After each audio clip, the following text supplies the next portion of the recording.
एक एयर यहाँ पे अपन को एक बड़ी सी प्रॉब्लम दी है, an aircraft experiment with 3 types of bombs PQR, जिसमें अपने ABC टाइप अलग अलग टाइप के ऐसे एक्सप्लोजिव्स यूज़ हुए, मतलब बॉम्ब्स यूज़ हुए।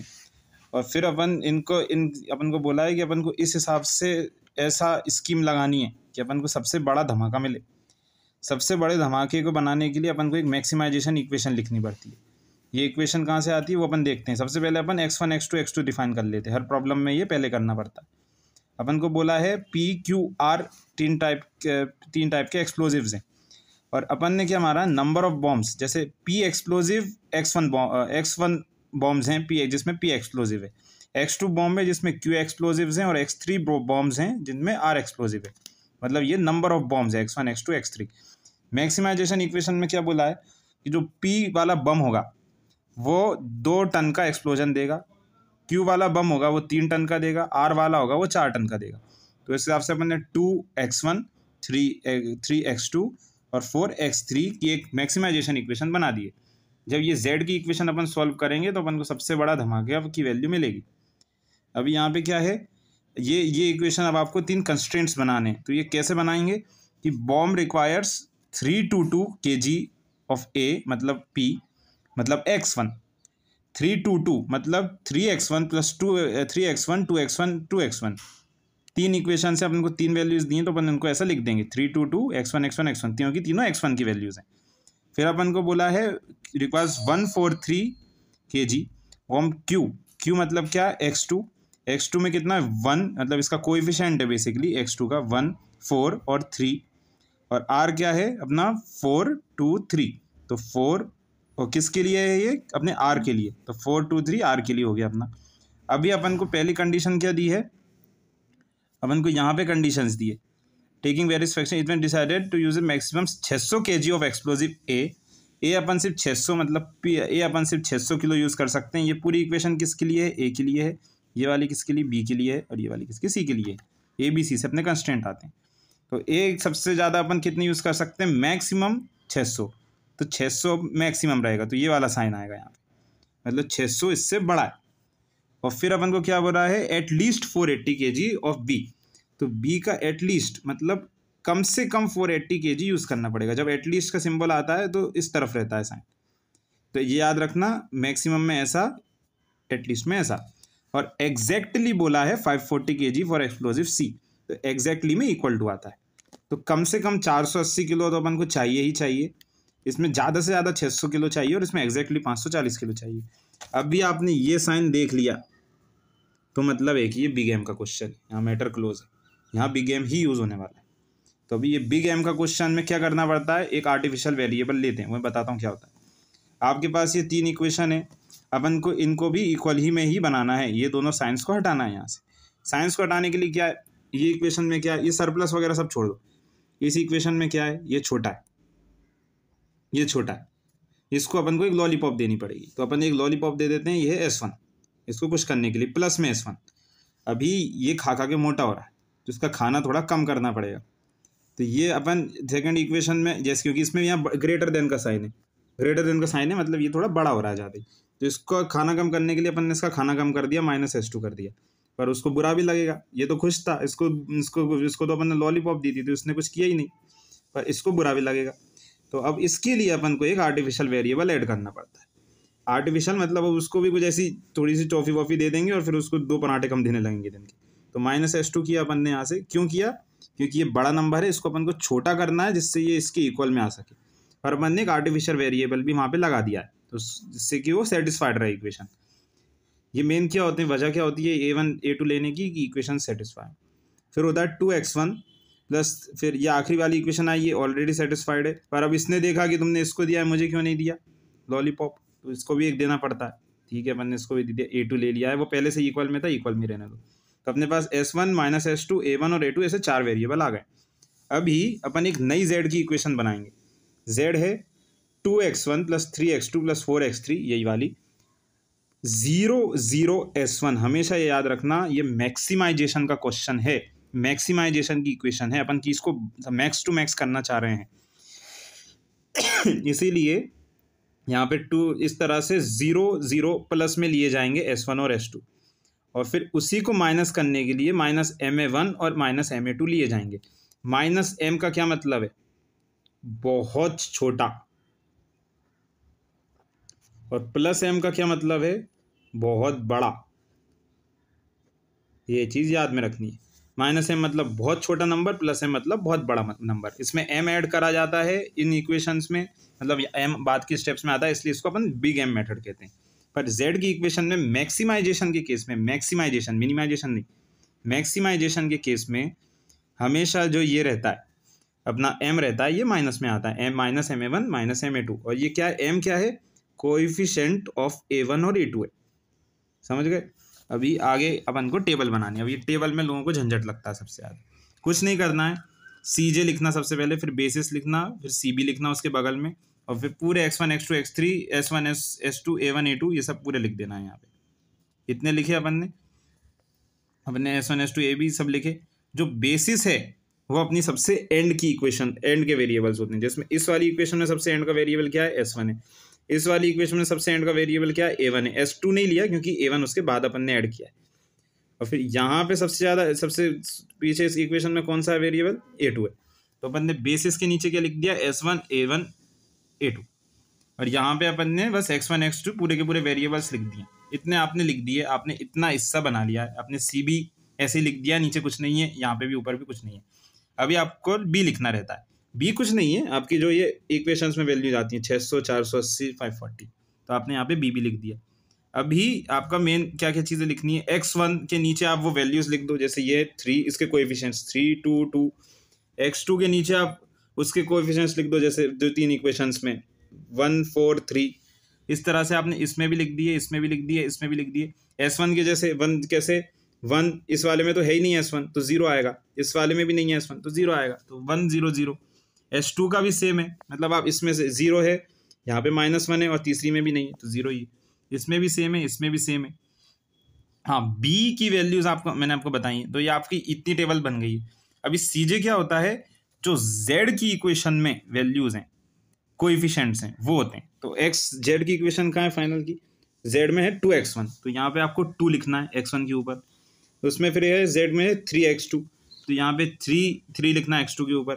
फिर है 4x3। तो इसी तरह से आपको ये पूरी वैल्यूज भर देनी है। S1 S2 में 0 थी, आप Z की इक्वेशन देख सकते हो किस में क्या है। S1 S2 में 0 है, A1 A2 में -M है, तो आपको ऊपर -M लिख देना है। CB में भी वही करते हैं, बस इन तीनों की लिखते हैं जो अपन ने ये S1 A1 A2 निकाले थे। याद है कैसे निकाले थे? जो वेरिएबल्स बाद में आते हैं उनको बेसिस के नीचे लिखा जाता है, तो बेसिस के कोएफिशिएंट जो हैं वो लिखने हैं। तो S1 का क्या था? किसके? ये भी किस में होते हैं? Z की इक्वेशन में। तो CJ और CB भाई भाई हैं, ये लोग Z की इक्वेशन से ही मिलते हैं। CB क्या है? 0 S1 के लिए, A1 के लिए -M, A2 के लिए -M। ये अपन ने कहाँ से निकाला? Z की इक्वेशन से। ये चीज़ें याद रखते चलो। अब भी वीडियो पॉज कर लो और यहाँ तक पूरा का पूरा कंप्लीट करो, इसके बाद घपला होने वाला है, इसके बाद कॉम्प्लिकेटेड चीज़ें चालू होने वाली हैं। तो वीडियो अभी पॉज करो, यहाँ तक अच्छे से कंप्लीट करो। अब आगे क्या करना है? अपन निकालते हैं ZJ कैसे निकाला जाता है? कोई भी कॉलम लो और इससे बस इंटू करते जाओ। जैसे 0 × 3 मैं इस कॉलम के लिए निकाल रहा हूँ, तो 0 × 3 प्लस 0 × 3 क्या हुआ? 0। -M × 2 मतलब क्या हुआ? -2M। -M × 2 मतलब प्लस -M × 2, तो ये क्या हुआ? -2M। तो -M × 2 प्लस -M × 2, ये कितना हुआ? -4M। इसके लिए क्या है? 0 × 1 माइनस प्लस -M × 4 मतलब -4M, माइनस प्लस -M × 3, तो ये क्या हुआ? -3M। तो -4M - 3M = 7M। समझ गए कैसे निकालना है? इसके लिए भी सेम, 0 × 4 -M × 2 -M × 3 -5M निकला। इस तरह से ये पूरी वैल्यूज यहाँ तक निकल सकते हैं आप। इसके लिए भी ऐसा, B के लिए भी ऐसे ही करना है। थीटा को छोड़ दो, अभी थीटा याद ही नहीं रखना है। थीटा कुछ नहीं, थीटा भाड़ में जाए। ठीक है, यहाँ तक आपने लिखा पूरा का पूरा। -M × 480 -M × 540 आप प्लस करोगे -1020 आएगा। अब आपको करना रहता है CJ - ZJ। CJ - ZJ, ZJ आपने अभी निकाला है, CJ आपको ये ऊपर वैल्यूज दी। तो 2 - 4M, 2 - -4M सॉरी, तो -4M, 2 माइनस प्लस हो जाएंगे, 2 + 4M। 3 - -7M, तो 3 + 7M। ये एरो का भी छोड़ दो, एरो भी कुछ नहीं है। तो आपने ये वैल्यू जैसे निकाल सकते हैं आप। या आपको कहाँ तक जाना है, देखो इसके बी के ऊपर तो इसका कोएफिशिएंट है नहीं, वो पहले से ही नंबर है, तो यहाँ पे तो कुछ आएगा नहीं, तो खाली खाली है यहाँ पे, तो आपको यहाँ तक तो निकाल लेने के। अभी कंफ्यूज नहीं होना है, 3 से अब आपको क्या करना है, की एलिमेंट और की रो निकालनी पड़ती है। सबसे पहले आप निकालोगे की कॉलम। की एलिमेंट को ही आप ऑप्टिमाइजेशन में यूज करते हो, एक वेरिएबल होता है। सबसे पहले आप ये CJ-2J देखोगे और यहाँ से डिसाइड करोगे कि मतलब आपका सबसे बड़ा नंबर कौन सा है। अभी अपन ने नीचे क्या पढ़ा, माइनस है मतलब बहुत छोटा, प्लस है मतलब बहुत बड़ा। सबसे बड़ा m कौन सा दिख रहा है, यहाँ पे 4m है, यहाँ पे 7m है, यहाँ पे 5m है। 7m सबसे बड़ा है, तो 7m आपने सबसे बड़ा नंबर कॉलम में डिसाइड करना है, सबसे बड़ा फॉर कॉलम। किया आपने डिसाइड, सबसे बड़ा नंबर इन कॉलम डिसाइड किया। देखो आपने एक बार ये डिसाइड कर लिया, तो अब आपको रो डिसाइड करनी है। रो के लिए निकालते हैं अपन थीटा। थीटा जब आप निकालते हो तो कैसे निकालते हो, अब आपने ये रो डिसाइड करी, आपने बी है आपके पास, तो आपने क्या लिखा, बी डिवाइड बाय इस रो में जो कॉरस्पॉन्डिंग एलिमेंट है। जैसे इसमें 600 है तो आपका ये 1 है, तो 600 डिवाइड बाय 1। अभी आपको 480 का निकालना है, तो 480 में आप ऐसे जाओगे, ये है तीर, तो 480 डिवाइड बाय कौन सा, इसके कॉरस्पॉन्डिंग 480 बाय 4। फिर 540 डिवाइड बाय कितना, 3। तो आपने ये तीनों किए, तो आपका सबसे छोटा नंबर कौन सा आएगा। अब रो में आपको सबसे छोटा नंबर देखना है, सबसे छोटा फॉर रो। आपने सबसे छोटा नंबर देखा, वो आपका 600 बाय, एक तो 600 ही आएगा, 540 बाय 3 कुछ 180 आता है यहाँ पे शायद से, 480 बाय 4 और 120 आएगा शायद से। तो 120 आपका सबसे छोटा नंबर है, तो आपका एक तीर निकलेगा यहाँ से, वो आपके 2 तीर निकल गए। तो आपका इस रो में ये ऐसा तीर निकल के गया है, ये कहाँ लग रहा है, यहाँ पे, और इस रो का तीर रख के भी गया है, ये लग रहा है यहाँ पे। तो आपका ये मैच हो रहा है इस तरह से यहाँ पे, तो ये हुआ 4 आपका की एलिमेंट। आपका की एलिमेंट निकल आया है, आपने एक बहुत बड़ा पार्ट सॉल्व कर लिया क्वेश्चन का, बधाई है। अभी यहाँ तक पॉज करो वीडियो, इसके यहाँ तक पूरा कंप्लीट करो, आगे और घपला। सेकेंड स्टेप में अपन की एलिमेंट को 1 बनाते हैं और की कॉलम के जो बाकी एलिमेंट हैं उनको 0 बनाते हैं। मतलब 4 को अपन को बनाना है 1, 3 और 1 को अपन को बनाना है 0। तो अपन को ये 0 1 0 ऐसी चाहिए। अब क्या होगा, अब आपको यहाँ से लिखना आप चालू कर दो, तो आपको R2 मतलब ये रो ऑपरेशन ही करते हैं हमेशा अपन, ये R2 जो है उसको आपको बनाना है, आपको 4 को बनाना है 1। तो आप 4 को सोचो किस नंबर से डिवाइड करोगे कि वो 1 बन जाए। बहुत डीप क्वेश्चन है, बहुत मुश्किल है, और आपको समझ आएगा कि आप 4 को अगर 4 से डिवाइड करोगे तो 1 आता है। तो अब R2 को कर सकते हो R2 बाय 4। R2 बाय 4 किया आपने, तो यहाँ पे मतलब पूरी रो को आपने डिवाइड कर दिया 4 से, जिससे ये 4 बाय 4 हो गया 1 बन जाएगा। तो आप यहाँ पे ऐसी रफ बना लिया करो, इजी पड़ता है। तो 2 by 4 1 by 2, 4 by 4 1, 2 by 2 2 by 4 1 by 2, 0 by कुछ भी नहीं, -1 इंटू 1 बाय 4 करोगे -1 बाय 4, 1 बाय 1 को करोगे तो 1 बाय 4, 0 करोगे तो 0। अब इसको भी करना होता है, बी को मत भूल जाना, बी को भी हमेशा करना रहता है। 480 बाय 4 इज इक्वल टू 120 किया इतना, और ये क्या आ गई आपकी नई R2, आपकी अब नई R2 आ गई है। अभी आपको याद है, आपको इसको भी 0 बनाना है, इसको भी 0 बनाना है। ये तो आपकी 1 बन गया है 4 आपका, पर आप इनको 0 कैसे बनाओगे। अब आपके पास 1 आ गया है भाई साहब, आप किसी को भी 0 बना सकते हो। अब आपके पास R1 है, तो आपके पास यहाँ पे 1 है, तो 1 - 1 0 होगा। तो क्यों ना ये पूरी रो जो ये नई वाली आई है न्यू R2, इसको माइनस कर दें इससे, क्योंकि 1 यहाँ पे है, 1 - 1 होके हो जाएगा 0। तो अभी ये कैसे करना है, R1 इक्वल टू हमेशा जो रो होती है वो पहले लिखी जाती है, R2 - R1 नहीं होगा, R1 - R2 ही होगा। ये गलती नहीं करनी है पेपर में। क्या होगा, R1 - R2, not R2 - R1। जो चेंज करना है वो पहले लिखते हैं। अभी 5/2 0, अभी कैसे करना है, R1 क्या है आपका, ये है 5/2 है, आपने ये सब किया, पूरा किया।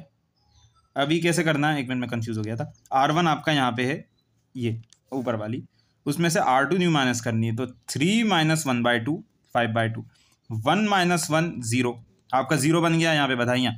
4 - 1/2 7/2। इस तरह से आप ये पूरा टेबल कर सकते हो। यहाँ पे भी 600 माइनस नया वाला, इसको गलती से मत कर देना, नया वाला, नया R2 new 600 minus 120 equal to 480। आया कि नहीं आया? अब R3 को भी आपको ज़ीरो बनाने का है, आपको ये भी ज़ीरो बनाना है। तो R3 ज़ीरो बनाने के लिए क्या करना है? वही same procedure, R3 minus 3R2। क्यों किया 3R2? 3 यहाँ पे क्या है 1, नई वाली R2 में यहाँ पे क्या आया 1। तो जो 1 है अगर आप उसको 3 से इंटू करो तो 3 आएगा और 3 माइनस 3 करके आपका 0 आ जाएगा। 0 कैसे लाना है? तो R3 माइनस 3R2 1/2। या आप देखो मतलब यहाँ पे अपन 2 पे आए, 2 माइनस क्या बोला अपन ने 3R2, तो 3 इंटू 1/2 कितना होता है 3/2। तो ये क्या होगा 2 माइनस 3/2 जो कि आपका आएगा 1/2। इसी हिसाब से 1 माइनस इसको 1/3 करोगे, सॉरी हाँ इसको आप 1/3 करोगे तो आपका आएगा 0, मतलब 3 माइनस 3 इक्वल टू 0। अब 3 माइनस 3/2 बराबर 3/2, 0 माइनस 0 इंटू 3/2 0 ही आना है। यहाँ पे आपका धीरे धीरे मतलब आपकी जो ये वैल्यूज़ हैं ये यहाँ पे ऐसी निकल आएंगी। यहाँ पे जैसे आपका क्या 0 माइनस 3 इंटू 1/4 ऐसा आएगा। तो आपका 3 इंटू 1/4 मतलब 3/4, तो 3/4 और दो दो माइनस कैंसिल हो गए। तो इस तरह से आप ये पूरी रो निकाल सकते हो। यहाँ तक पूरा कंप्लीट करो फिर आगे बढ़ते, यहाँ तक पूरा कंप्लीट करो वीडियो पॉज करके। अब आपका नया स्टेप आएगा कि आपका एक नया मैट्रिक्स बनेगा। नए मैट्रिक्स में भी आपको वैसा ही करना है। ये क्या धीरे धीरे थोड़ा और कॉम्प्लिकेटेड और ऐसा कचरा होता जाता है धीरे धीरे, तो उसको बिल्कुल ऐसा स्टेप बाय स्टेप करना पड़ता है। अगला क्या है आपका CB है CJ है, वैसे ये नीचे बेसिस बनाना है। अब क्या हुआ है कि कौन सा तार गया और कौन सा तार निकला। ये तार कहाँ जाके लगा है A1 पे, यहाँ तक। ये तार कहाँ पे जाके जगह है X2 पे। तो अभी X2 जो है वो इसको धक्का देगा और यहाँ से निकाल देगा, X2 यहाँ पे आके बैठ जाएगा। तो आपको यही होगा कि आपका जो बेसिस है वो आएगा S1, पहले जैसे ही रहेगा S1, तो A1 की जगह आ जाएगा X2, A2 वहीं पे रहेगा अभी के लिए। तो बेसिस भी चेंज होगा, आपने X1 X2 X3 ऐसे ही लिखे। अब आपका X2 आपका मतलब A1 को यहाँ से भी निकाल दिया तो वो यहाँ पंचायत में क्यों बैठा है, इसको यहाँ से ही भगा दो। तो आपका A1 यहाँ से भी गायब हो गया, उसकी कुछ गरज नहीं है। X1 X2 X3 S1 S2 और A2 बचा है, A1 को हटा दिया अपन ने। B वैसा का वैसे ही लिखना, थीटा पे अभी ध्यान नहीं देना है, ZJ पे भी अभी ZJ बाद में निकालते हैं। बेसिस में क्या लिखा आपने, S1 का क्या है कोएफिशिएंट Z की इक्वेशन में, ये मैं बार बार बता रहा हूँ। CJ कहाँ से आया है Z की इक्वेशन में जो कोएफिशिएंट से उससे। CB कहाँ से आया है वो भी Z की इक्वेशन में जो कोएफिशिएंट से उससे। S1 का क्या है 0, X2 का क्या है 3, A2 का क्या है -m। समझ गए अभी? हाँ ऐसे ही चलने वाला है, A2 का भी समय आने वाला है। X1 क्या है, आपने ये सब पूरा सॉल्व करके आपको पूरी की पूरी ऐसी कैसी लिखनी है। तो R2 आपने कैसे लिखी, यही 1/2 1 1/2, जो नए नए वाले हैं वो आपको ऐसे लिखने।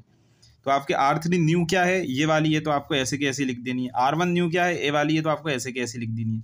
तो आपकी जो कैलकुलेशन के बाद नई रोज आई है वो आपको ऐसे की ऐसे लिख देनी है।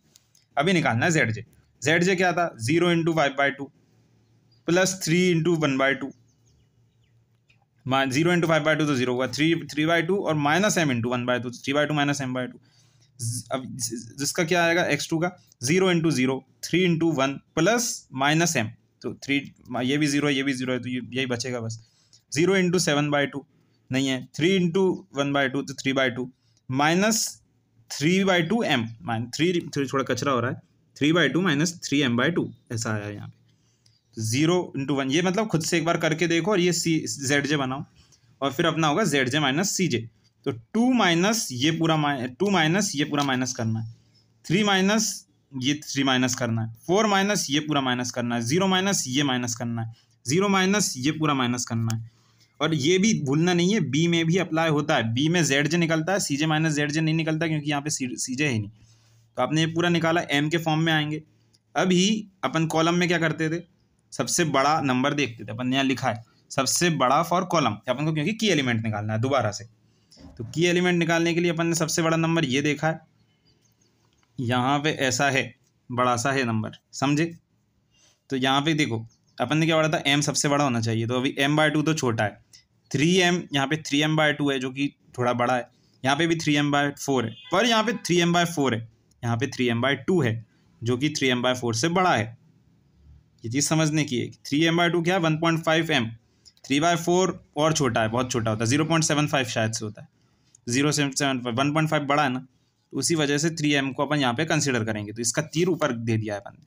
अब इसका तीर ऊपर दे दिया है तो अपन को बनाना है थीटा। थीटा का कैसे बनाएंगे, कॉलम 480 और यहाँ तीर किस पे जा रहा है, 7/2 पे, 480 डिवाइड बाय 7/2। इसका कुछ आंसर आएगा, देख लेना आप। फिर 120 ये नई वैल्यूज़ कहाँ से हैं, ये इसकी लिखनी है, पुरानी मत लिख देना, बी की भी इधर कॉपी करके, नई वाली वैल्यूज़ यहाँ पे लिखनी है। तो अभी 120 डिवाइड बाय क्या है, 1/2। 180 डिवाइड बाय क्या, 3/2। कहाँ क्यों देखा ये अपन ने, क्योंकि ये की कॉलम का जो वो है, अपन को की कॉलम पता चल गया। तो अभी अपन इसमें से रो में से अपन को पता है सबसे छोटी वैल्यू लेते हैं, सबसे छोटा फॉर रो, यह आती है 120। ये हुआ पूरा का पूरा। तो आपका एक तीर यहाँ से निकल गया, आप तीनों को कैलकुलेट करो, सबसे छोटी आपकी 120 आएगी, 180 डिवाइड बाय 3/2 आप करके देख सकते हो। यहाँ से एक तीर निकला, यहाँ तक आया, इसका एक तीर निकला, यहाँ तक आया, क्या मिला आपको की एलिमेंट, 3/2। 3/2 आपका की एलिमेंट आ गया है, बस खत्म, मैटर इज क्लोज। तो आपका 3/2 की एलिमेंट आ गया, तो अब आपको इसको दोबारा से 1 बनाना है।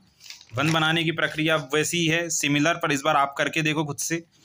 थोड़ी सी टफ है क्योंकि फ्रैक्शंस इन्वॉल्व हैं, कैलकुलेशन मिस्टेक होने के बहुत चांस है, तो वीडियो को पॉज करना और इसको खुद से एक बार करके देखना। वही है R3, इस बार आपकी रो 3 है की एलिमेंट वाली, तो 3/2 को 1 बनाने के लिए क्या करना पड़ेगा, 2/3 से इंटू कर दो, मल्टीप्लाई कर दो, क्योंकि 3/2 इंटू 2/3 1 हो जाएगा, मतलब 3 नीचे नीचे कट जाएगा, वो 2 ऊपर ऊपर कट जाएगा। तो जब आपका ये बनेगा वैल्यू, तो आपको R3 को क्या करना है, 2/3 R3 न्यू, और इससे आपकी ये इक्वेशन इस टाइप की आएगी, 1/3 0 1 0 1/2। और इस बार देखो कौन गया है कौन आया है, उसको भी देखना है। ये तीर कहाँ लगा है आपका, सीधे जाके A2 पे, A2 भी मैंने कहा था चंगुल में फंसेगा बाद। ये तीर कहाँ लगा है, ऊपर जाके X3 पे, तो अब X3 जाएगा और A2 को यहाँ से हकाल देगा, तो AS1 X2 X3 नई टेबल जो बनेगी उसमें ऐसा आएगा।